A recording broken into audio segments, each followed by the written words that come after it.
Luca, is that okay?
questions list on there? This is not his, this is Mr. Hastings. This is it, but I put it on very last minute. It's got his notes on.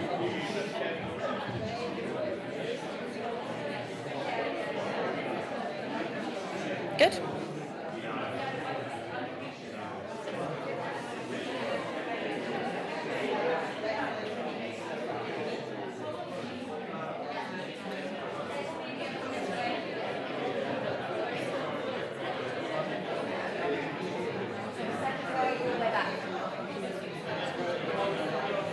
What? I do. Yeah, just about.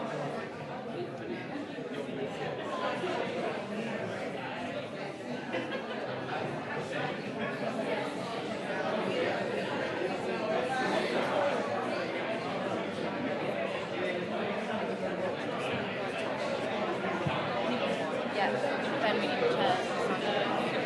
Room around. Where? What, at the back? Yeah, we need more chairs. Yeah, let's grab more chairs. What's that?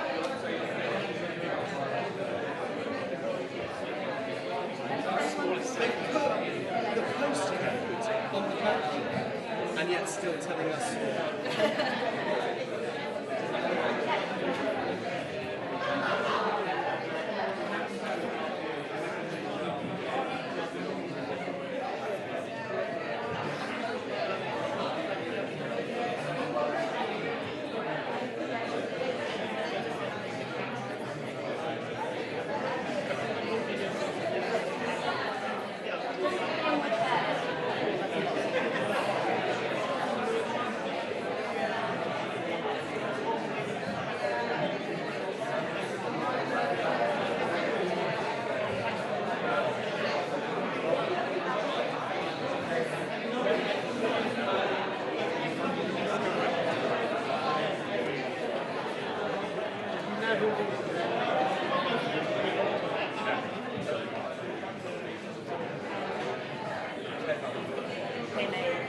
That domey building, yes, but you want to keep it.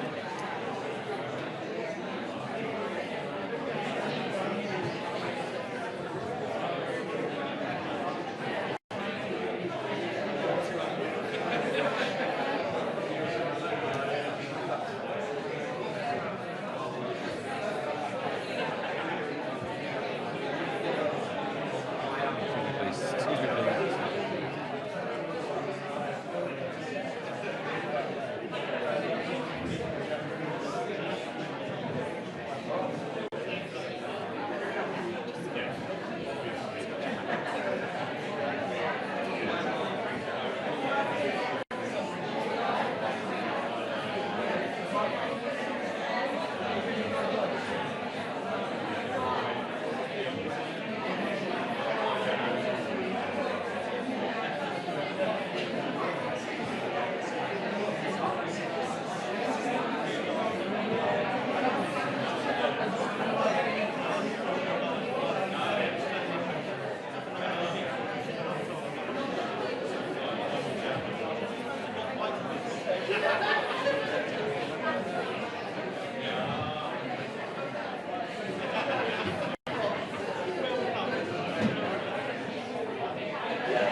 Good morning. Welcome to Hastings. I'm Kevin Borman. I'm the chair of the Hastings Pride in Place Board. I'm proud to have been born and bred in Hastings. In fact, my family go back over 400 years here. My nan's brother, my great-uncle, was coxswain of the Hastings lifeboat in 1940 and took the lifeboat to Dover for Dunkirk. My granddaughter started school here last September, the same school that all 5 of my children, my brother, my sister, me and my mum went to, where I was also chair of governors. So yes, I am local. I retired 2 years ago, having worked for over 45 years. The first 20 was on the railway, but I left when it was privatised and the experience wasn't valued. I then worked for the town I love for over 25 years, promoting regionally, nationally and internationally. After I retired, I couldn't face watching daytime television and wanted to remain active. I chair a local charity raising funds for the 2 medieval churches in Hastings Old Town, a volunteer director of the South East Communities Rail Partnership, where we improve local railway stations. And I'm also a volunteer launch authority for Hastings Lifeboat, so reconnecting with my grandmother's generation. I've seen massive changes in Hastings over the last 67 years, from good times in the 1960s to hellhole on sea in the 1990s. There was then a period of great investment in the early 2000s, and we saw real improvements. But unfortunately, austerity and the cuts of the last 15 years have made things much more difficult again. I really began to fear that we were going back to the bad old days of the late 1990s. But I've always tried to be an optimist, and I can see under this government things are getting better. Local people need to feel positive, to see that change for the better is possible, and feel pride in where they live and work.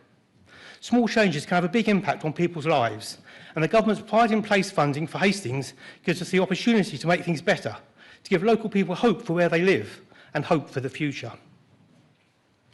I am really looking forward to making our hopes and plans for the future come true, to really make things better for people here. I absolutely believe we can deliver, and we should. We owe it to the people of Hastings. And I'm delighted to introduce to speak the person who's making this possible, the Prime Minister, Keir Starmer.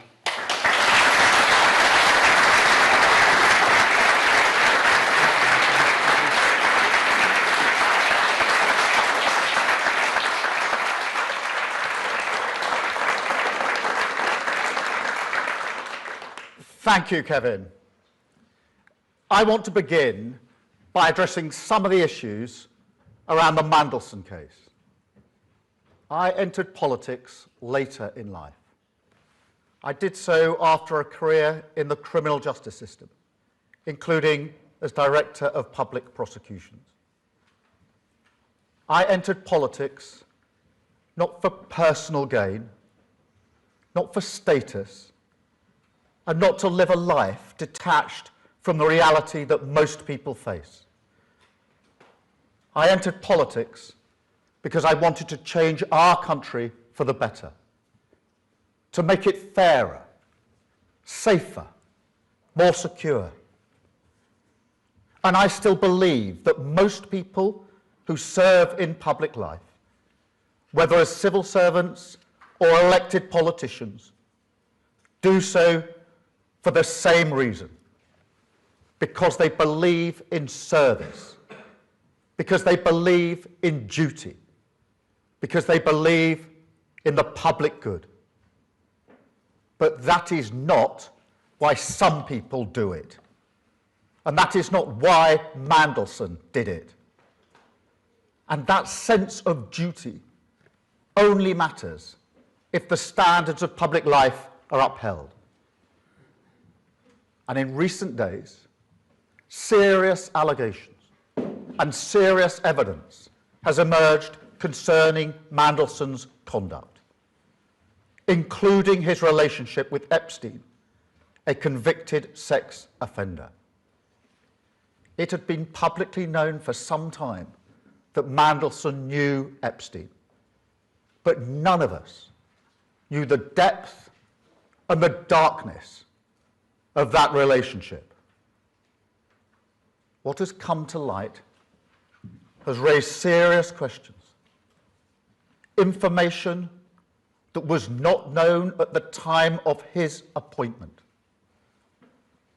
Before he was appointed ambassador, Mandelson was asked directly about the nature of his relationship with Epstein. He was asked whether he had stayed at Epstein after his conviction. And when, later, further information came to light, he was asked whether he had accepted gifts and hospitality, about whether he had been fully transparent about the relationship. The information now available makes clear that the answers he gave were lies. He portrayed Epstein as someone he barely knew. And when that became clear, and it was not true, I sacked him. Such deceit is incompatible with public service. Let me be clear, no one is above accountability. And no one, however well-connected, however experienced, however senior, should hold public office if they cannot meet the basic test of honesty. I also want to address the publication of the information Mandelson provided during the appointment process. I understand the strength of public feeling.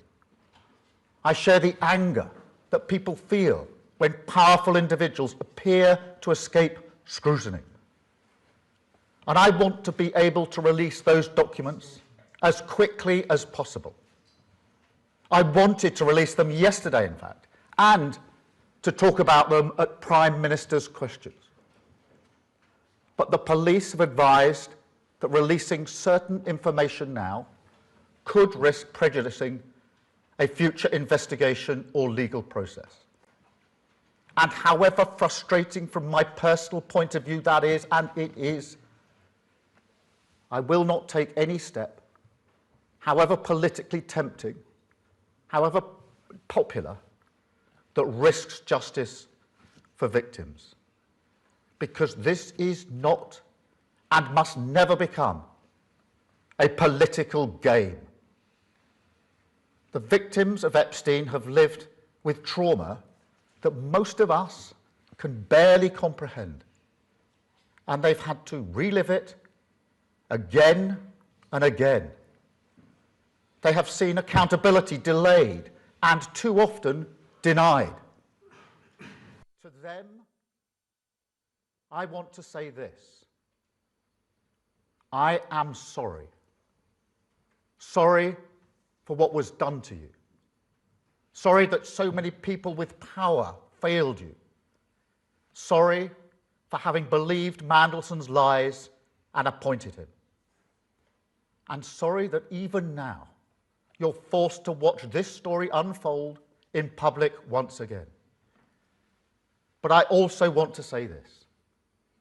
In this country, we will not look away. We will not shrug our shoulders.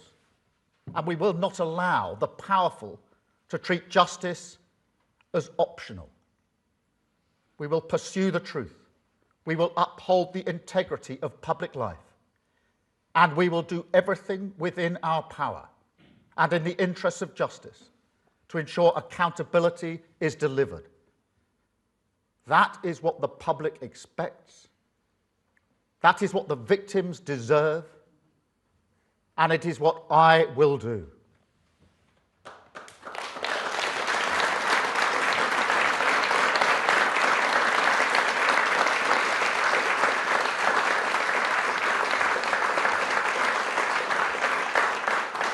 Now, I'm here today in Hastings for similar reasons. Because I love this country. It is the greatest country in the world.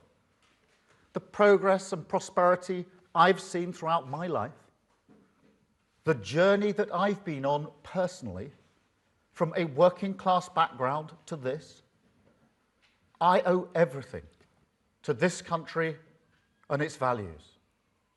I've spent most of my professional life serving them, not just in politics. And I believe that pride, shared by millions, is the key not only for uniting our country, but also for finding in each other the strength to create, in defiance of an increasingly volatile world, a Britain built for all. Now, you heard it from Kevin, or I think I should address you as Mr. Hastings. And I want to thank you and everyone else like you who give their heart and soul to the ground beneath their feet. I believe in that pride. I believe in that purpose. I believe in British values, in rules that protect those in need, in the freedom to live and let live, in decency and tolerance, in respect for difference under the same flag. A common good. The idea fundamental to the Labour Party that a nation is not just a collection of individuals, but rather that we're bound by values, by common endeavour, and by responsibilities that we owe one another as partners in the project of this nation. I believe in our way of doing things when it comes to integration, a British way that has always been grounded in the fairness of the two-way street, in rights and responsibilities, in contribution, the common sense that says people who come here, who work hard, contribute to our success, embrace our rules, buy into this project, they can become not just citizens, but neighbours, friends, equals, part of us. But most of all, I believe that these values make us strong, that in a world that increasingly preys on weakness, I believe Britain is stronger as a tolerant, decent, and respectful country.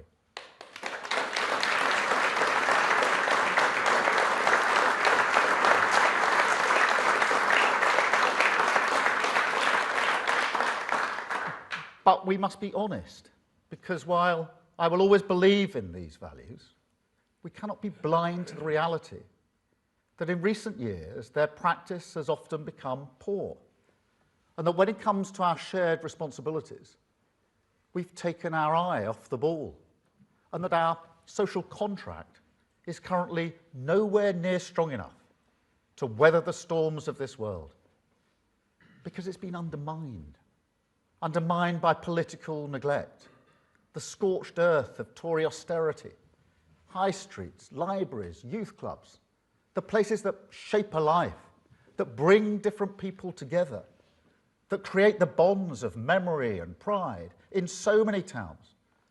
They were just abandoned.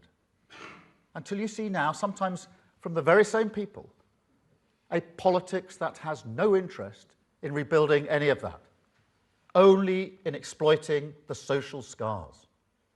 You see it in the industrialised grievance factory, in parts of social media.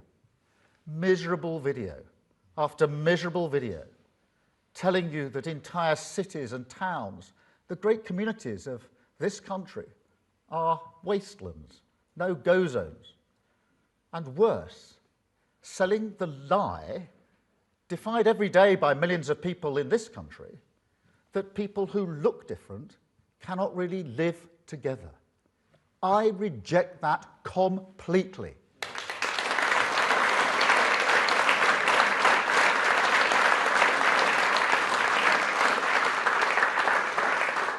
And you see it in politicians, like the Reform candidate for Gorton and Denton, who look at people like Rishi Sunak, Shabana Mahmood, and presumably Marcus Rashford, Shirley Bassey, Anna Sala, and say they can't really be English or Welsh or Scottish because they are not white.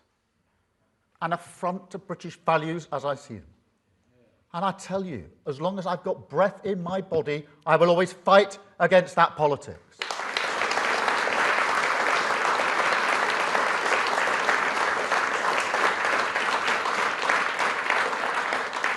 And on that, honestly, I never thought I would see the day when the Conservative Party would tolerate for months a man who went to Birmingham and said that the city had failed at integration because he didn't see enough white faces. That is a disgrace, and he should have been sacked months ago.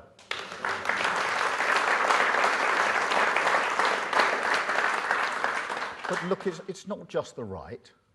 Britain's also been let down by a mindset on the left of politics that is either too slow to defend core British values or that ducks the challenge of integration entirely, clinging to a kind of remote liberalism that is content merely to dispense transfers and targets from Whitehall, rather than nurture pride, belonging and responsibility from the ground up in our communities.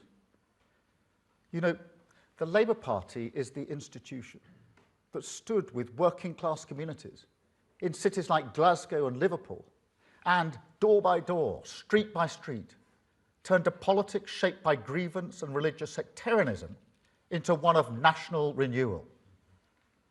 That is our task again, because politics in this dangerous era, it's no longer about left and right, but a contest between renewal and grievance, between those who believe society is a zero-sum competition and those who believe we can unite for the higher purpose of our community, our country, our common good.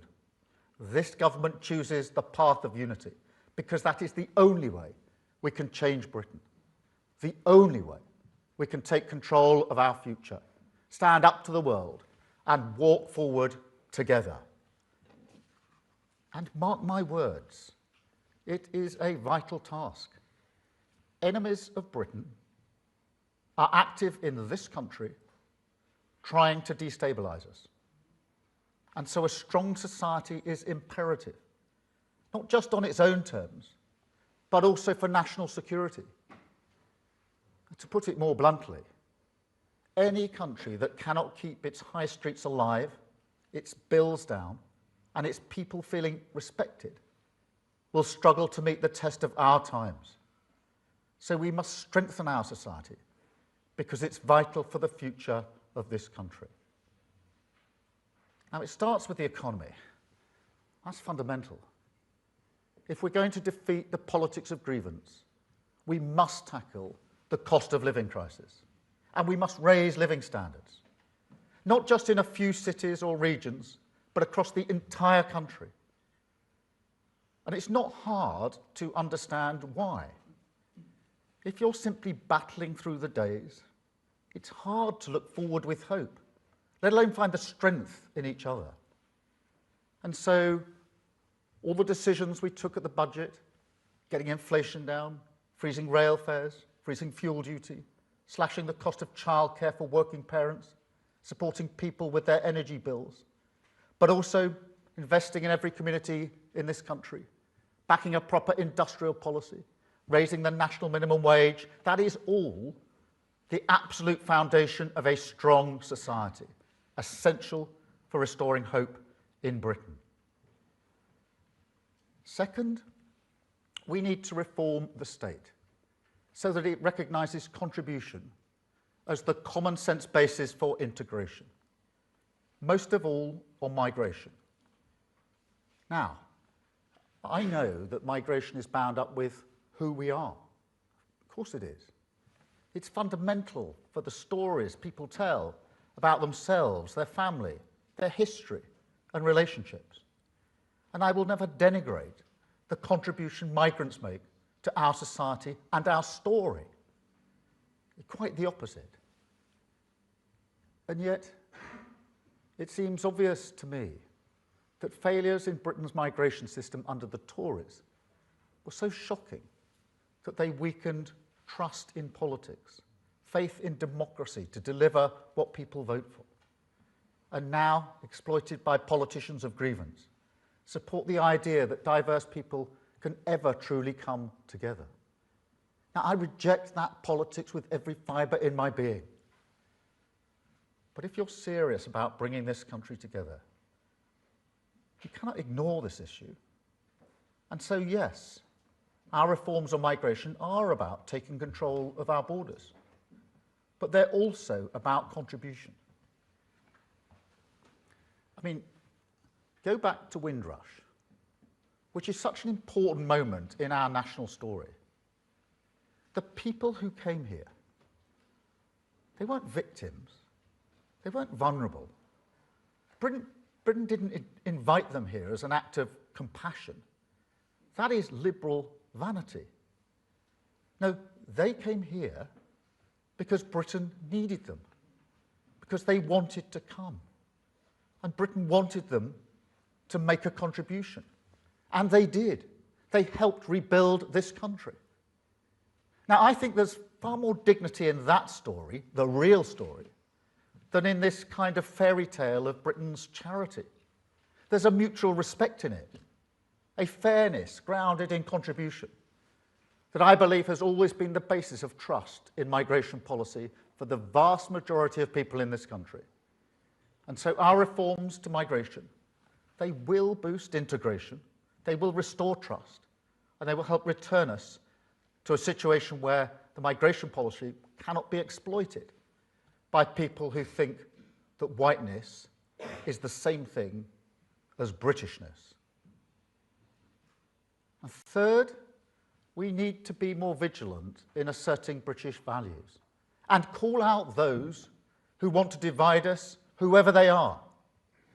Now, obviously, that goes for any form of extremism, whether that is extreme right ideologies and their hatred of Muslims, or Islamist ideologies and their hatred of Britain and Jews. But it also means we've got to fight a more insidious, passive tolerance. I mean, it's not hard to support the just cause of a Palestinian state without being anti-Semitic. Millions of people do that, and I'm one of them. It is the policy of this government and this country to recognise Palestine. And yet, on the marches that supposedly support that cause, you will often see clearly racist banners, anti-Semitic hate, a fact that leaves a minority community in this country scared and intimidated. A community which, let us not forget, suffered the most recent terrorist attack on these shores. How can that be right for a country with values like ours? How can it be right to turn a blind eye to racist hatred of any kind, whether victims are Jews, Muslims, or any minority? It can't. And so, frankly, we do need to be much clearer as a society about what we expect of people and the responsibilities that come with rights. And that means much stronger powers to the Charity Commission to shut down charities that promote extremism. It means tougher regulation of homeschooling, because schools are so important for integration. And so we need a higher bar for people who want to opt out of that responsibility. And it means we need to improve across the state English language provision. Now, it's a simple argument. Everyone who comes here, who lives here, should have an opportunity to learn English, because it's essential for participation in our society. And so they should be expected to learn English. And yet, for years, we've simply not asked people to do that. That is a recipe for exclusion, and frankly, for people being vulnerable to abuse and exploitation. So we will change that, and we will stand united and together against any individual or organisation that does not want to shoulder the responsibility of British values. Fourth and finally, we've got to reverse the devastating decline in our communities. Give power, agency and control to people who want to improve their community. Now, you can see the signs over here, Pride in Place, led by you, backed by the government. That is a £5 billion programme with an extra £800 million today, investing in 284 neighbourhoods in every corner of our country, including here.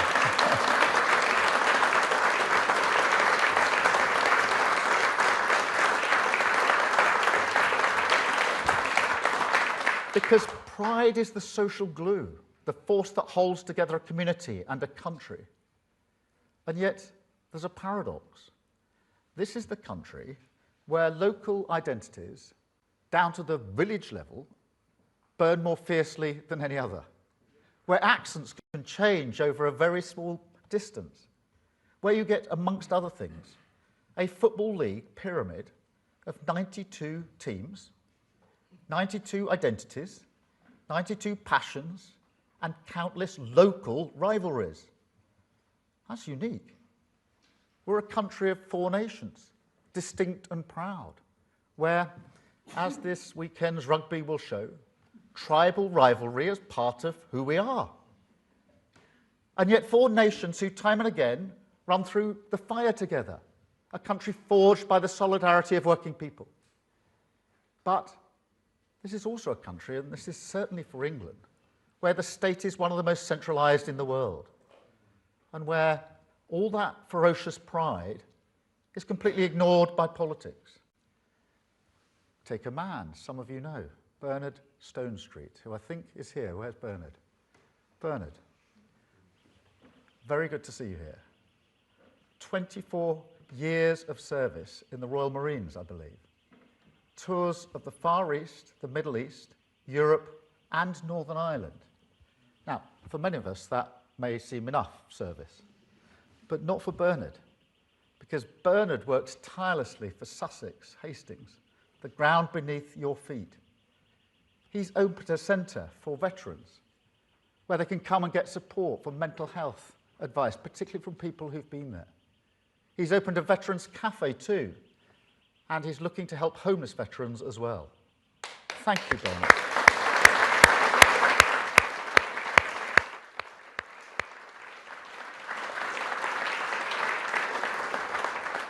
Or what about Miranda, who got so fed up with fly tipping and litter in Edinburgh that she started picking it up herself? And then, when people started saying they wanted to help, she set up litter busters. Now their community is cleaner, and that may not sound like a lot, but it makes a huge difference. It changes how you feel about your town, your future, even your country, when you look out the window and see that people care. Now, ask yourself this question. Wouldn't politics be better if we truly backed that kind of pride? And this is what the Tory Levelling Up scheme never really understood. Yes, people want investment, and this government will back them. We're rebuilding our public services, opening new nurseries, breakfast clubs, health centres, investing in community infrastructure. But investment is a means and not an end. It's about power as well as pounds and pence, a way for communities in an insecure world to take control of their own fate. So let's regenerate the town centre in Bexhill. Let's bring a dance and arts centre to the Grimsby Docks. Invest in the youth centre in Rill. Run bingo nights in Coleraine. Clean up Coke Bridge.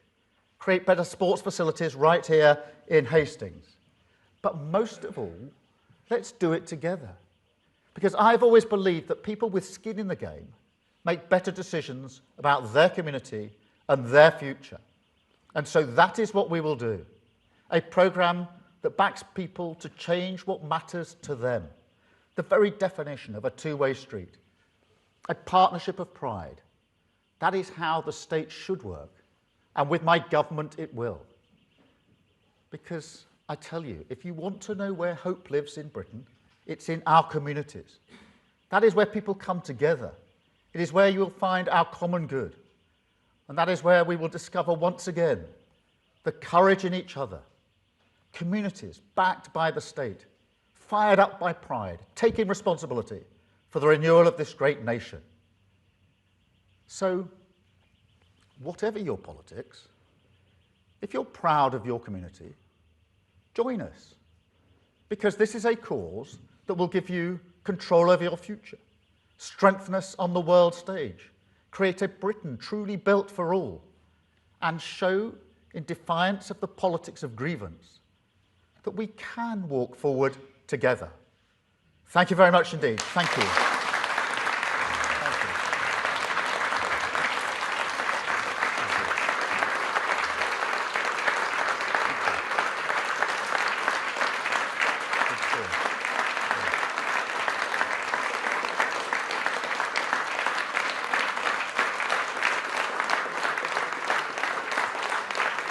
Thank you very much. I'm now going to take a number of questions from the media. Can I start with Chris from the BBC? Chris. Thank you. Chris.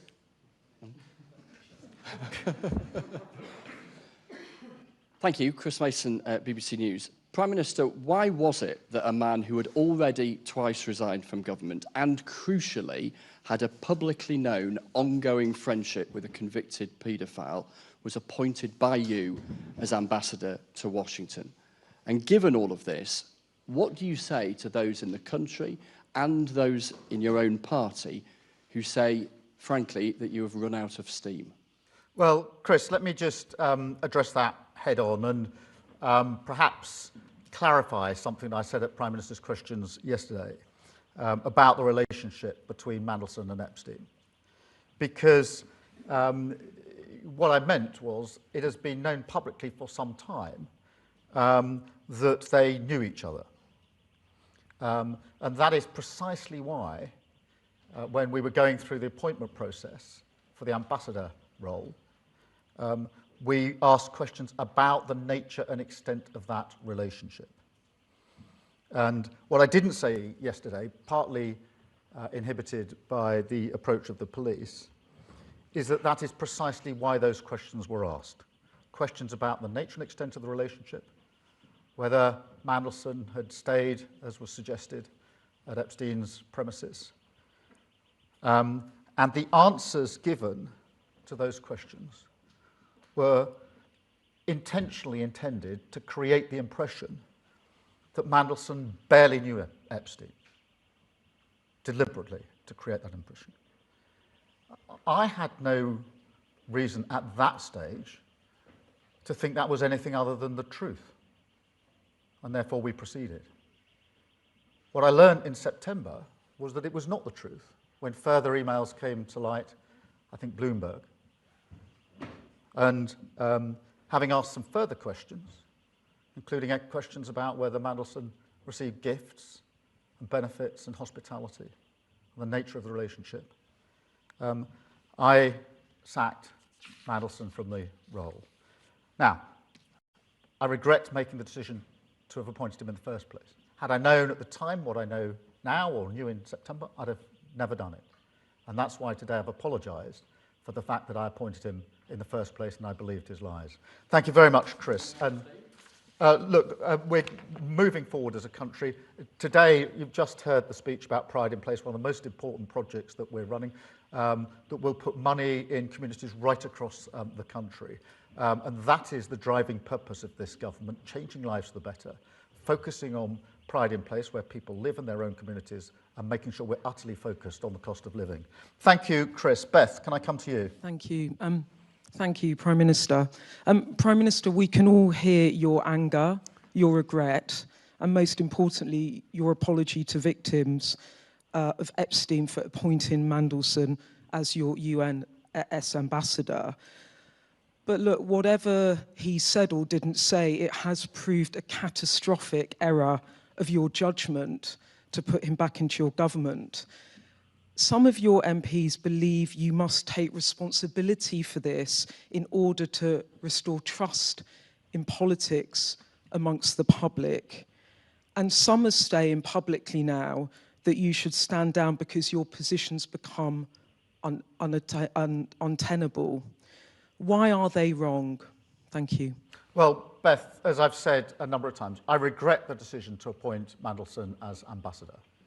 He was asked questions about the nature and extent of his relationship with Epstein, and he told lies. I had no reason at the time to know they were lies. Subsequently, I found out them to be lies. And this week, we found out way beyond the lies that we found out in September. We found out what he was up to in the aftermath of the 2008 crash, when most of the government and most of the country was doing its level best to make sure people didn't lose their jobs, their livelihoods, and their savings.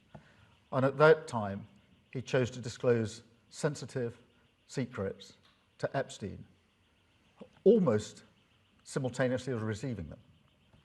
And that is what I meant when I said earlier about the deceit and the standards that I stand for in public life. Yes, at the time I appointed him, I got answers from him which I believed to be true. He painted a picture of barely knowing Epstein. I didn't know that was lies at the time. I regret I didn't know. I've apologised for the fact that I appointed him in the first place, having believed those lies. Thank you, Beth. Robert. What do you say to your MPs? Someone publicly saying this morning they think your position is untenable. Please, directly, what do you say to them? Firstly, let me say I understand their anger and frustration. I am angry and frustrated like them because nobody wants to see these deceits in public life. They are angry about his association with Epstein, as am I. They're angry about what he did at the tail end of the last Labour government, and frustrated, as am I, that the full information of what was asked and answered when he was appointed can't be in the public domain. That is frustrating. As I say, I had hoped to deploy some of that at PMQs yesterday because I wanted people to know what was said and what I received, but frustrating that can't be done. So I understand their frustration, but we must remain focused on what we were elected into government to do, which is to change this country for the better for millions of people, and that's what we will do. And today, in Pride in Place, what we've done on the economy are examples, but only examples of what we're doing. Thank you, Beth. Robert, well, hang on, Robert, ITV. Prime Minister, time and again during the general election campaign, you promised to end chaos in politics. You failed miserably, and there is no one to blame but yourself. If your MPs were to decide that they wanted another leader, and if somebody else put themselves forward as leader, would you fight that? Well, Robert, I was elected on a mandate in 2024 to change the country for the better, and that is what we're doing. And if you look at what we've done, for example, on the economy, with inflation coming down, and the Bank of England says coming down to target in the first half of this year, with interest rates being cut now 6 times, which is the highest rate of reduction since the 2008 crash, with the work we've done to lift 500,000 children out of poverty, that is the change that and the Pride in Place work that we're doing, examples of which I've just gone through, that is what we were elected to do as a government. That is the change we're bringing about. And am I frustrated that the focus is not on that and on other things because of the misbehaviour and deceit of other people? Of course I am.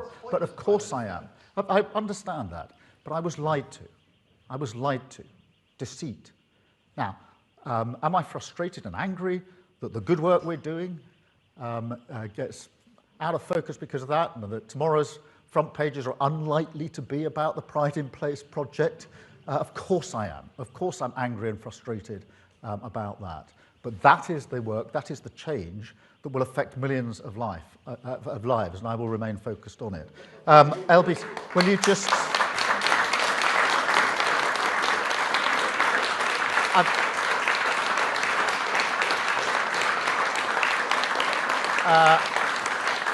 I've got Natasha from LBC. Natasha from LBC. Prime Minister, you mentioned national security in your speech just now being vital for our future. Donald Tusk has said Poland will launch an investigation into links between Jeffrey Epstein and Russian intelligence. Would you like to do the same? And on Mandelson, obviously you are a distinguished lawyer. I think the question many of our listeners and viewers have is, when you had that evidence about Lord Mandelson handed to you, why did you then believe him? Just on the first point, I think whether it's Poland or elsewhere, we're obviously always working with our allies on any issues of national security. On the question of why, look, the questions were asked of Mandelson, and he provided answers to those questions. They were about the nature and extent of his relationship with Epstein. They were about issues such as, did you stay at the premises? Because that was in the public domain. That was something we needed answers to. And when he provided answers to that, I had no reason to believe he was telling anything other than the truth. In September, Bloomberg produced some emails which made it clear to me and others that what I'd been told at the time was clearly not truthful, which is why I sacked him. What we've learnt this week is the further deceit that has been carried out in relation to government secrets that were released during the very course of the recovery when the government was working so hard to the 2008 crash. But I believed what he said to me. I regret that. I apologise for having believed him. He gave answers to the questions that were asked of him. I assumed and treated those answers as true. That was obviously a mistake. Thank you. I've got Sophia from Sun. Thank you, Prime Minister. You've spoken passionately today about victims and apologised to them. So I have to ask, even though you did not know the full extent of Mandelson's ongoing friendship with Epstein, it was never a good look at the time. Did you not personally have any reservations whatsoever about what you did know about that ongoing friendship? Any doubts, any curiosities? And do you feel confident you can ride out this storm? Well, the original, there was a due diligence exercise that culminated in questions being asked. Because I wanted to know the answer to certain issues, that's why those questions were asked. The answers to those questions were not truthful. There was then, I should add, security vetting carried out independently by the security services, which is an intensive exercise that gave him clearance for the role, and you have to go through that before you take up the post.